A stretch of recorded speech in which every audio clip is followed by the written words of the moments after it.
Welcome students to the new lecture of biology. In this we are going to start a new chapter, that is structure of cell. As you all already know that all the living organisms without any exception are made up of very small compartments called as the cell. And all the life functions like nutrition, respiration, excretion, reproduction, etc., they are performed by an organism because of the result of the functions performed by the various cells in the organism.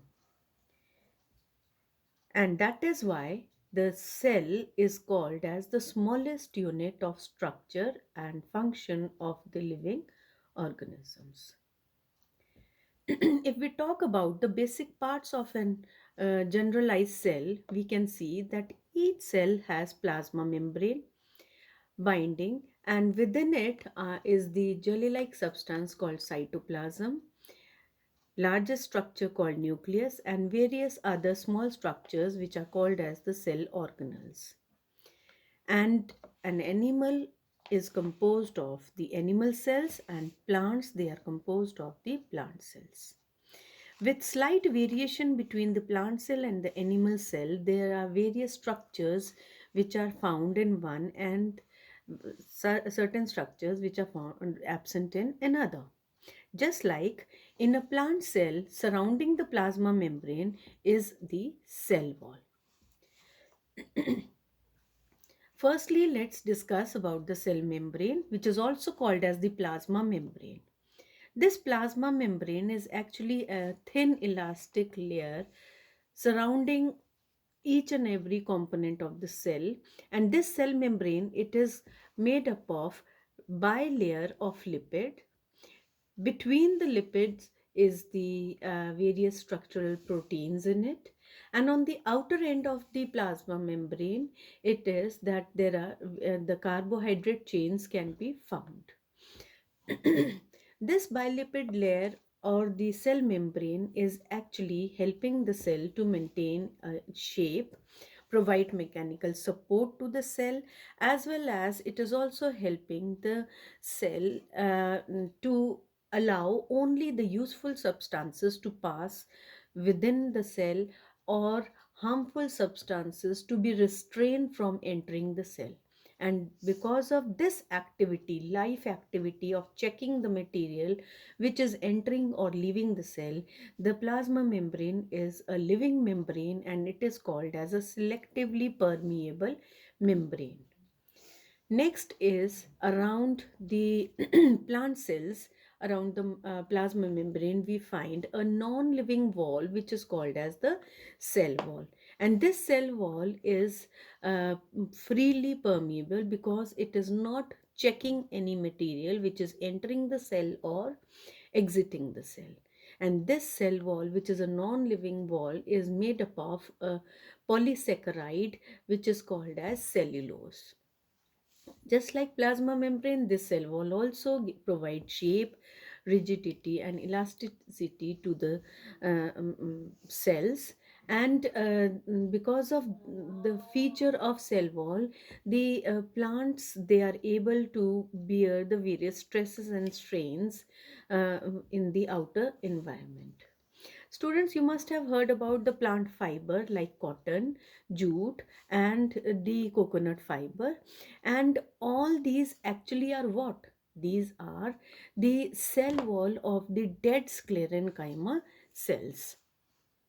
Coming on next, we can see that surrounding the plasma membrane, inside it is binded the jelly-like substance which is called as cytoplasm. And this cytoplasm is actually a colloidal solution, a mixture of inorganic and organic compounds like carbohydrates, proteins, lipids, vitamins, and various minerals. Cytoplasm, students, is actually called as the physical basis of life, and all the metabolic activities of the cell, they are taking place in the cytoplasm. That is why it is physical basis of life. Coming on next is that there are various uh, structures which are present in the cytoplasm. All these structures are there, and out of these structures, certain are the living structures and some are the non-living structures. Firstly, talking about the living cytoplasmic structures or the inclusions, they are the cell organelles, or also called as the protoplasmic inclusions.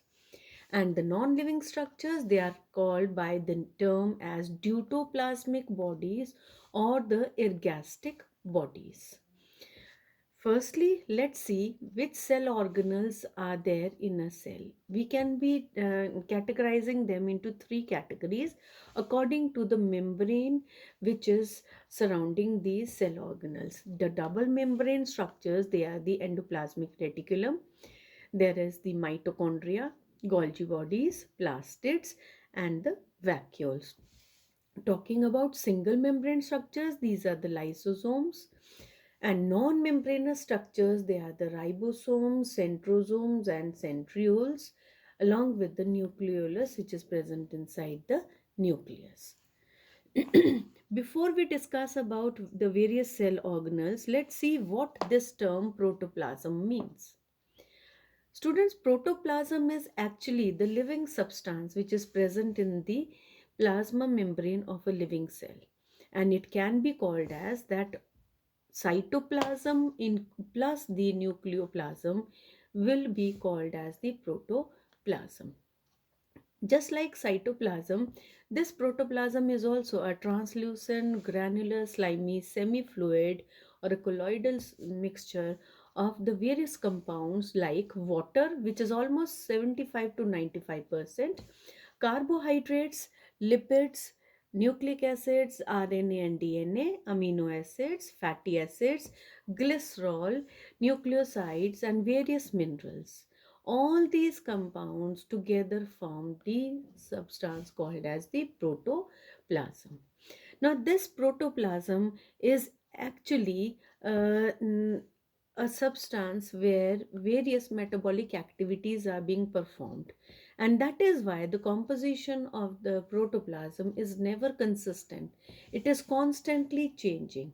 And another feature is that this protoplasm, it is a living identity.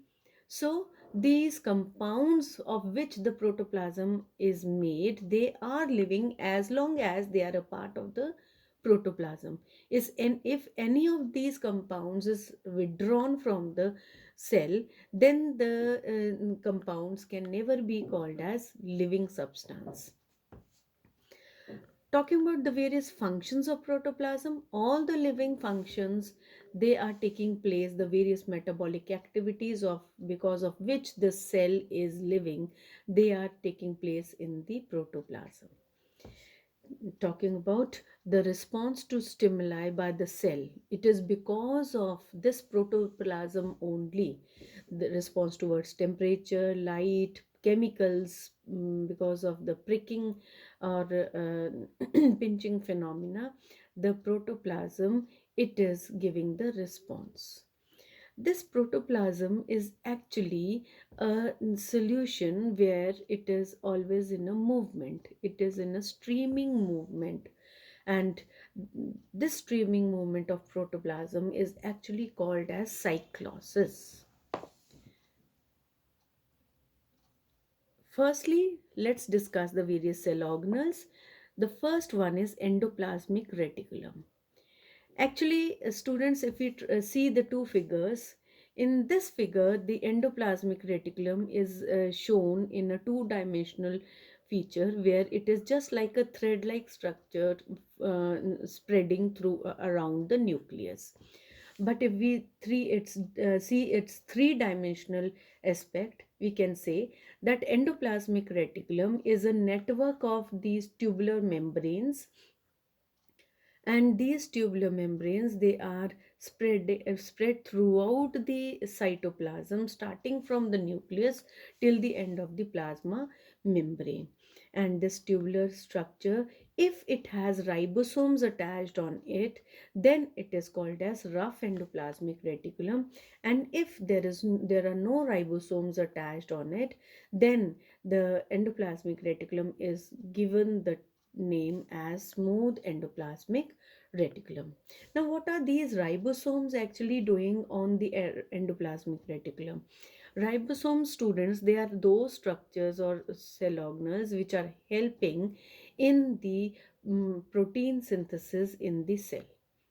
And these ribosomes, if they are present on the endoplasmic reticulum, same way they can also be found scattered in the cytoplasm. Next to it is the Golgi complex.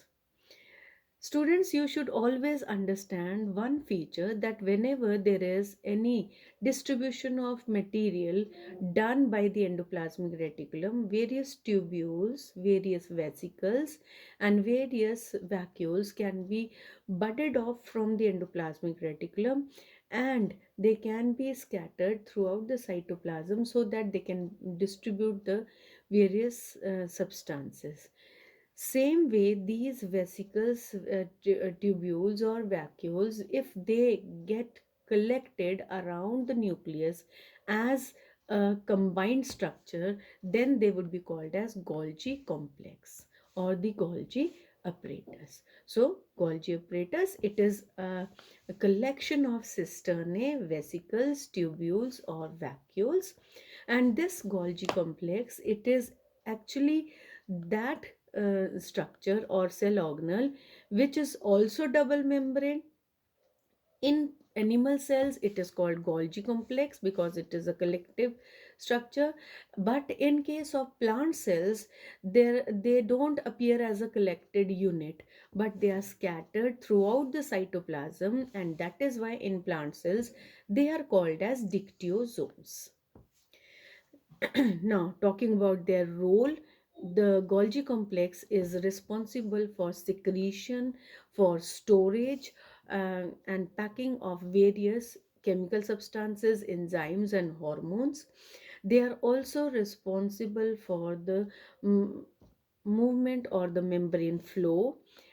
In case of the male reproductive cells called the sperm cells, the Golgi complex helps in the formation of the cap of the sperm called the acrosome, due to which the sperm is able to dissolve the shell of the egg so that it can undergo fertilization.